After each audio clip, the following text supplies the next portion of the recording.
ಇವಳು ಯಾಕೆ ಇಷ್ಟೊಂದು ರ್ಯಾಶ್ ಆಗಿದ್ದಾಳೆ? ನನಗೆ ಬೈತಾಳೆ, ಗೆಟ್ ಔಟ್ ಬೇರೆ ಅಂತಾಳೆ. ಎಷ್ಟು ದುರಹಂಕಾರ ಇರಬೇಕು ಇವಳಿಗೆ. ಏನೋ ಪ್ಲ್ಯಾನ್ ನಡೆಸ್ತಿದ್ದಾಳೆ, ಅದು ನನಗೆ ಗೊತ್ತಾಗಲೇಬೇಕು.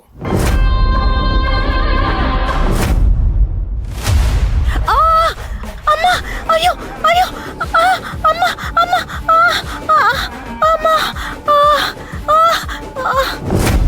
ವಸುಂಧ್ರಾ, ಓಂಕಾರ್, ಯಾರಾದ್ರೂ ಬನ್ರಪ್ಪ. ಅಮ್ಮ, ಏನಮ್ಮ ನಿನ್ನ ಅವಸ್ಥೆ?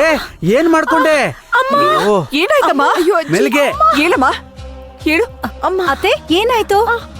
ಅಜ್ಜಿ ಎಂತ ಕೆಲಸ ಸ್ವಲ್ಪ try ಮಾಡು. ಮಾಡ್ಕೊಂಡು ಹೇಳು ಮೇಲೆ. ಹೇಳು. ಅಯ್ಯೋ ಆಗಲ್ಲ. ಅಯ್ಯೋ, ಅಷ್ಟು ಜೋರಾಗಿ ಬಿದ್ದೀನಮ್ಮ? ನೋವಾಗ್ತಿದ್ಯಾ? ಹೂ ಕಡೆ ಹಾಳೋದು, ಕಾಲ್ ಜಾರ್ಬಿಡ್ತು. ನೋಡ್ಕೊಂಡು ಓಡಾಡ್ಬೇಕು ತಾನೆಮ್ಮ. ಅಯ್ಯೋ, ನಾ ಬೀಳ್ತೀನಿ ಅಂತ ನನ್ಗೇನೋ ಗೊತ್ತು. ನೀನ್ ಒಳ್ಳೆ. ಆಯ್ತಮ್ಮ, ಮೆಲ್ಗೆ ಹೇಳು, ಪ್ರಯತ್ನ ಮಾಡು. ಪ್ರಯತ್ನ ಪಡು ಬಾ. ಮೆಲ್ಗೆ ಹೇಳಿ, ಹೇಳು. ಮಾಡಿ. ಹೇಳು. ಎದ್ದೇಳಿ, ಟ್ರೈ ಮಾಡು ಸ್ವಲ್ಪ.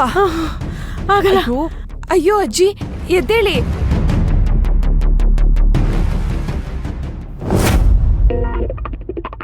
ಅಜ್ಜಿ, ಏನಾಯ್ತು? ಆಗಲ್ಲಪ್ಪ. ಅಜ್ಜಿ, ಏನಾಯ್ತು? ಜಾರ್ ಬಿದ್ಬಿಟ್ಟೆ ಕಣೋ.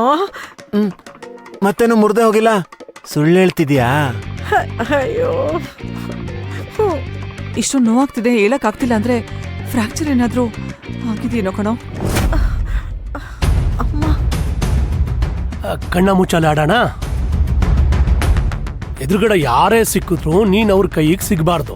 ಅವ್ರನ್ನ ತಳ್ಳುಕೊಂಡು ಹೋಗಿ ಆ ಕಾಂಪೌಂಡ್ ಇದೆಯಲ್ಲ, ಆ ಕಾಂಪೌಂಡ್ ಹಿಂದೆ ಬಚ್ಚಿಟ್ಕೊಳ್ಬೇಕು.